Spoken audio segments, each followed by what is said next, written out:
Josh Pate, he loves John Mateer. He can't get enough John Mateer. But how much does he love John Mateer? We'll discuss coming up here on Locked On Sooners.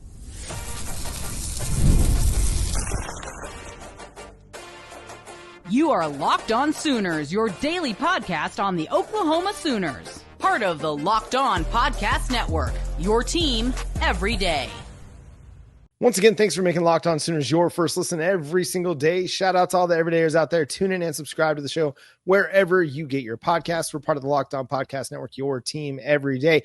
This week, we are going to give you our season predictions, game by game, for the Oklahoma Sooners in 2025. I know you've been waiting for it. I know you've been asking for it. You've been wanting it. I've been really unsure exactly how to predict this season. Wow. But I'm ready. We're going for it. So that's going to be exciting this week. We'll also do some positional breakdowns, some fall camp battles to review. But let's go to what Josh Pate had to say about John Mateer and his bromance with our guy, QB1. He believes that John Mateer is going to win the Heisman, Jay. Thought that was pretty wild. He did it on his show last week. He went through his predictions for Oklahoma. First off, you saw the JP poll. We talked about it here on the show. I'm not even sure if we still have the graphic here or not. We probably do, probably don't, or whatnot. But, oh, yeah, should we do? He got the JP poll up, and he said Oklahoma's number 10 in the country in his eyes. He loves what Oklahoma's putting together. He feels like we solved all the biggest issues we had, gave us the beautiful number 10 spot on his weekly power rating, not rankings. So basically, on a neutral site, he feels like Oklahoma will be favored over everybody below him. May not be by a lot, but he thinks that they'll be favorites in those games. So, but what does that mean, John?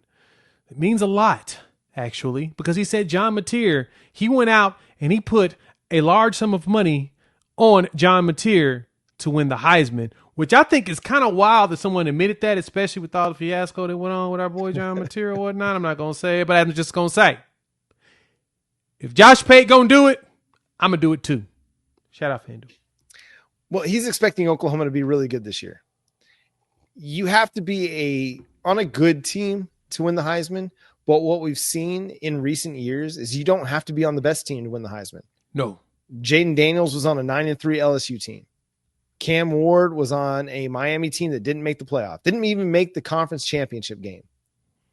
And no, he didn't win the Heisman. Travis Hunter won the Heisman. My apologies. Yeah, Travis Hunter won it. Yeah, Cam Ward was right. Sorry, Travis yeah. Hunter. I'm sorry, Dion. I'm sorry. And they were 9-3 as well. Yeah, and he also was just doing some tremendously ridiculous things, stuff we've never seen before. Charles Woodson in the 90s. Shout out to Charles Woodson and Michigan.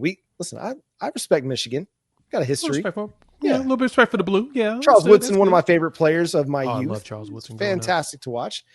But he expects Oklahoma to be good. He expects them to be one of the 10 best teams in the country going into the season. And I think a lot of people are getting on that bandwagon. Will they end up being a 9-3, 10-2 team? That remains to be seen. This is going to be a team, though, that isn't every single game that they're in. They're not going to get blown out in any game. If they lose a game, it'll be by a score. It'll be within double-digit points. Like, they're not going to get beat by 10 or more.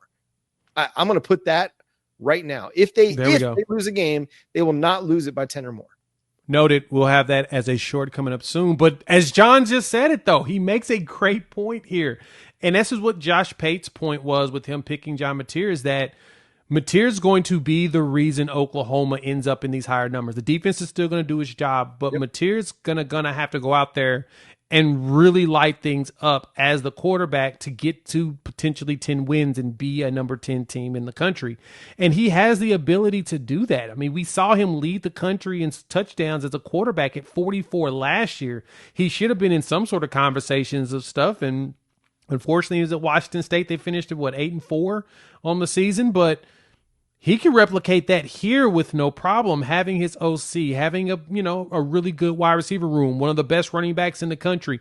There's going to be a lot of focus going to be going around just him. So around him and not just him. So he doesn't have to worry about it being the John Mateer's got to do everything. He really doesn't have to, but he's going to go out there and do that. He's going to go out there and own it. He's going to go out there and run it. And I'm with Pate, man. The material. A lot of people, as they talk about going to go watch those Washington State games, they're like, "Dude, he's fun to watch." And you made a great point there, John.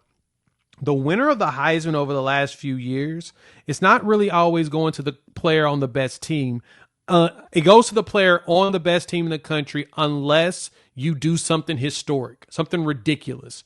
Right? Travis Hunter playing both sides of the ball. That was a ridiculous way of him doing it. That's how he won it. Jaden Daniels was rush for over 1,000 yards. I think like 12 or 1,400 yards plus throwing for 4,000 yards. He had ridiculous numbers on top of the performance. So it takes a lot of that. Joe Burrow got it because he threw for a bunch. Kyler Murray threw for 4,000, ran for 1,500. He was basically the best running back in the country on top of being a quarterback.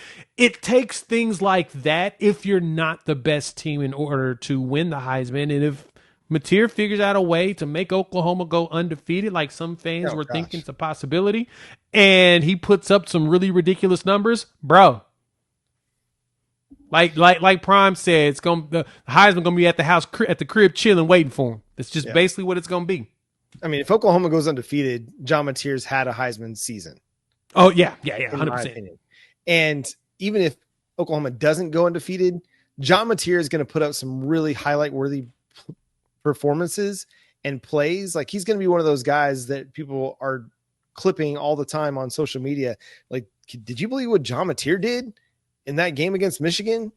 I know, like, he's going to do a lot of that kind of thing this year, even though he doesn't have to carry the load. He's just that kind of a player. He's just an off script type player that thrives when he's being tackled. He thrives breaking outside the pocket and making plays with his feet.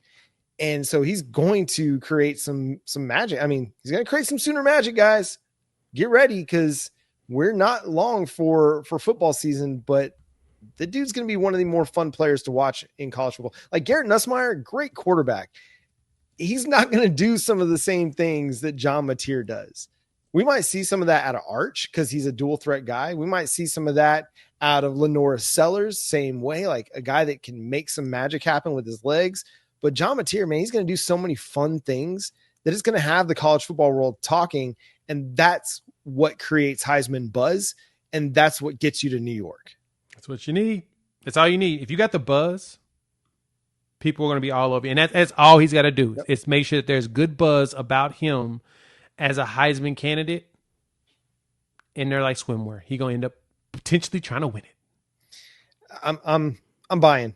I'm buying what Josh Pate is selling here. And that's going to do it for today's episode of Locked On Sooners. Thanks so much for tuning in, being a part of the show. Subscribe to the show wherever you get your podcasts. We're free and available on every podcast platform and on YouTube. So hit that subscribe button, that notification bell to let you know when new episodes drop. We're going to have post-game coverage for you all season long here on the channel. So again, hit the notification bell to let you know when we go live, when those episodes drop, so that you can be tuned in for all of our reactions to every single game. Follow Jay at Unfair Sports. Go check out his channel on YouTube, Unfair Sports, for more college football and Oklahoma Sooners coverage. You can follow me at John9Williams and read my work covering the Sooners over at SoonersWire.com. The show is at Locked On Sooners on all of your favorite social media platforms. But until next time, he's Jay Smith. I'm John Williams. We'll talk to you then. Boomer Sooner. I'm going to go ahead and just say undefeated. Oh. I'm going to say undefeated. Yeah, I'm going to say undefeated. Oh, dropped it.